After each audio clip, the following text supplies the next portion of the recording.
Today's tech news moves fast, but understanding it shouldn't be hard. That's why Snarful Solutions Group brings you Connecting the Dots, where we break down what's happening in tech and why it matters to you. Now, let's dive in with your hosts. Good morning, and welcome back to Connecting the Dots. I'm Alex. And I'm Morgan. We're here to help you unpack the signal from the noise. It is Tuesday, December 9th, 2025, and we have a three-story stack today that really shows where the future of computing is headed. It really does. And we're talking both in your pocket and, all the way up in Washington, D.C. That's right. And if you're joining us here in Sacramento, we are starting the day under some thick, dense fog. A classic Central Valley morning. Highs only around 45 degrees. Yeah, a perfect day, I think, for tracking some high-tech political fights from indoors. Agreed. And while it's gloomy here, the weather nationally is, it's still pretty dramatic. That atmospheric river is still just soaking the Pacific Northwest. Right, heavy rain, serious flooding risks, and that's expected to go on right through Thursday. And at the same time, there's another system. Yep. A clipper is pushing heavy snow and high winds across the northern plains, the upper Midwest. This kind of weather always reminds you that all this digital connectivity we talk about, it's completely dependent on physical infrastructure. And that infrastructure can be surprisingly fragile. A very good point. Speaking of what supports all this, let's take a quick look at the markets. How are investors feeling this morning? They're feeling pretty bullish, actually. We saw another solid day yesterday. The Dow Jones closed up about 0.33%. Okay. And the S&P 500 saw similar gains, so, broad market confidence is there. What about the crypto scene? Bitcoin took a little bit of a breath. It dipped about 0.5%, but it's still holding strong above that $90,000 mark. Yeah. So the overall trend is still quite positive. I think investors are optimistic about the tech sectors we're about to jump into. Excellent. Now, before we get to our Morningstar report, we want to thank our sponsor, Old Glory. Old Glory is the iconic music and sports fan merch store. They really make holiday shopping easy. You can find great stuff for just about anyone, especially that techie friend who seems to have everything else. And if you use promo code SNARFL at checkout, you get 15% off your entire purchase. Check out their amazing selection today at oldglory.com. That's SNARFL, SNARFUL. Okay, so let's get into it. What we're seeing in the Morningstar report today is really a fundamental conflict. It really is. On one hand, technology is getting incredibly small, right? Like computers that look like sunglasses. But on the other hand, the political fight over who controls that tech is just getting bigger and bigger. So let's start with that political battleground, AI regulation. This is definitely the highest stakes story of the week. No question. President Donald Trump announced he plans to sign an executive order, an EO, this week. And the goal is to establish one rule for AI regulation at the federal level. So he's trying to preempt that patchwork of state laws we've been seeing pop up. Exactly. We've seen this argument before in other industries, right? The idea that 50 different sets of rules will stifle innovation. So what's the administration's core argument this time? It's all about speed and global leadership. The argument is if the U.S. wants to stay ahead in the global AI race, it just can't afford to have what the administration calls bad actors in 50 states creating their own conflicting rules. I see. The president said that making a company get 50 approvals every time they want to do something would, quote, destroy AI in its infancy. So it's being framed as a fight for America's technological edge. Precisely. But, that makes sense from an industry point of view. But if Congress is, as one D.C. think tank put it, a dysfunctional mess, then aren't state laws the only real defense consumers have right now? They are the best defense. And this is where it becomes really tangible for you, the listener. Right now, state laws give you protections that federal law just doesn't have. Like what? Well, for example, states are passing rules on algorithmic transparency, so you have the right to know why an algorithm denied you a loan or a job. They're also the ones banning things like deepfake revenge porn or dealing with AI chatbots that encourage harmful behavior in kids. If this EO succeeds, all those protections could just vanish. So you have one side, like the R Street Institute, saying the White House has to act because Congress won't. And on the other, you have groups like Demand Progress and the Alliance for Secure AI just raising huge red flags. They're saying this is just big tech trying to escape accountability. And they're pointing fingers. They are. They're directly linking it to the influence of big tech elites. And they even named the White House AI and crypto czar David Sachs. A billionaire venture capitalist. Exactly. They see this whole thing as being driven by a desire to avoid any regulatory speed bumps that might slow things down or, cost them money. What's so fascinating here, though, is the opposition to this isn't just coming from the left. This is the real irony of the whole situation. And many figures in the hard-right, Maggie base, people like you hear on Steve Bannon's War Room, are actually against this kind of federal power grab. Because they see big tech as a threat. A huge one. A threat to traditional jobs, to their values. So they're fundamentally skeptical of consolidating power like this, and it doesn't matter who signed the order. So it's not a simple party line issue at all. It's really about who you trust more with power, Washington, D.C. or Silicon Valley. That's the question. And polling shows there's huge bipartisan opposition to a state AI moratorium. This fight really sets the stage for the next decade of tech. It's one to watch very, very closely. Okay, let's pivot now from the high-stakes political fights to the actual tech itself.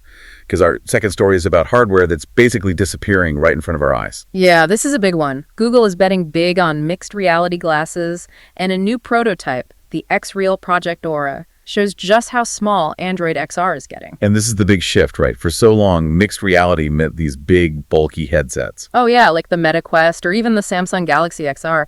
Project Aura, though, is the first pair of see-through AR glasses that can run the full Android XR operating system. And they look like, what, sunglasses? Pretty much, like chunky sunglasses. This is the move from a device you use for an hour in your living room to something you might actually wear all day. But the form factor has always been the problem. How do they get a full OS experience without a giant battery and a processor, heating up your face? They cracked it by separating the brain from the eyes. The glasses are actually tethered with a thin cable to a processor puck that's about the size of a phone. Ah, so you just keep that in your pocket. Exactly. And crucially, that puck has the same powerful Qualcomm chip that's in the much bigger headsets. So you're not sacrificing power, you're just moving the weight. Okay, that's clever. So what's the visual experience like? Is it immersive? It's surprisingly good for the size. You get a 70-degree field of view. To give you some perspective, that's kind of like sitting 6 feet away from a 70-inch TV. So not a full VR helmet. Yeah. But enough to feel like virtual things are really there. Right. And it has 3 cameras for full room and hand tracking, so you can ditch the controllers and just interact with virtual screens using your fingers. That intuitive control sounds great. But what's the killer app here? What makes this a real competitor to, say, Apple Vision Pro? It's the seamless integration with your other computers. Project Aura can wirelessly stream your entire Windows desktop. Whoa! And you can control that whole PC screen with your hands. That's something Apple Vision Pro users still can't do with their Macs. For mobile professionals, that's a massive feature. You're calling them AR glasses, but the report said they could do full VR too. How do they manage that? It's this incredibly clever piece of engineering. The lenses have electronically controlled dimming. So they can go from clear to black. Instantly, from 0% transparent to 100%. So when you launch a VR game, the software just tells the lenses to go completely dark, and boom, your AR glasses are now a VR headset. That's brilliant. And I imagine the fact that it runs on Android XR is Google's biggest win here. It solves the app problem from day one. Absolutely. It gets instant access to the entire ecosystem of apps already built for Samsung's headset, so it avoids that app desert that kills so many new devices. And here's the kicker. They're promising iOS support through the Gemini app next year. So they're not trying to lock you in. They're actively courting Apple users. Exactly. It's a very smart strategic move. So for the listener, this means the future of computing is finally becoming, well, a discrete, pocketable tool. Right. Not a giant helmet. Precisely. It's moving mixed reality from a niche hobby to a mass market device for work, for AI assistants, for everything. Which leads us perfectly into our final story, all about the software that makes these tiny devices possible. Google is rolling out huge updates, including one that sounds a little like science fiction. It does. It's a feature called System Autospatialization, and it is pure magic, or at least that's the promise. But it is delayed until 2026. So what is it exactly? It's an AI system that Google says can take, and I'm quoting here, pretty much any 2D content. Like a game or a YouTube video. Exactly. A game streamed from a PC, a YouTube video, a web page. And it converts it into a 3D depth-aware experience in real time. Wait, hold on. So the AI is looking at a flat image and just inventing the depth. That's the idea. If they can do that, if they can make all existing content immersive, That solves the content problem for XR overnight. That is the colossal promise. They showed it working with a game like Cities, Skylines, and the AI could separate the foreground from the background into different 3D layers. They're teasing, imagine if the entire web was immersive. Okay, so if the promise is that big, why the delay to 2026? That's a huge window for competitors. It really is, and it just speaks to how incredibly difficult this is to pull off. It's a huge computation problem. A massive headache. You're asking a mobile chipset to constantly analyze depth, texture, movement, all while running the OS and the camera tracking. It's hard to do without, melting the device. And we know others aren't waiting around. Not at all. A company called Xreal already launched a similar feature on their glasses. So the core concept is out there. Google's just trying to build it into the base operating system, which is a much, much higher hurdle. So while we're waiting for that game changer, what's rolling out now to get Android XR up to speed with Apple and Meta? Two crucial things, mostly for the Samsung headset for now.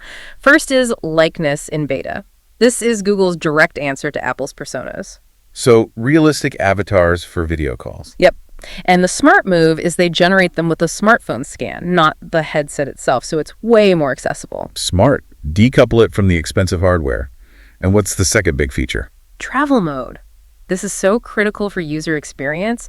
It stabilizes everything when you're in a moving vehicle. So your virtual screens don't float away when you're on a train or a plane. Exactly. It brings them up to feature parity with all their major competitors who already solved this problem. And of course, that PC Connect feature for streaming windows is live in beta now, too. Right. All of these updates are essential table stakes. But autospatialization, if it delivers in 2026, that's the feature that could truly change the game for every single Android XR device. It really sounds like the battle for the next computing platform, the screen you wear instead of the one you hold, is fully underway. Oh, absolutely. Both in DC and in Silicon Valley. The stakes have never been higher. Before we wrap up, we want to thank another one of our valued sponsors. Skony, that's pronounced Skony, is the premium golf shoe store. If you're looking for quality and style on the links, they have you covered. Incredible comfort, really sophisticated design. Use promo code SNARFL at checkout for 15% off your entire purchase.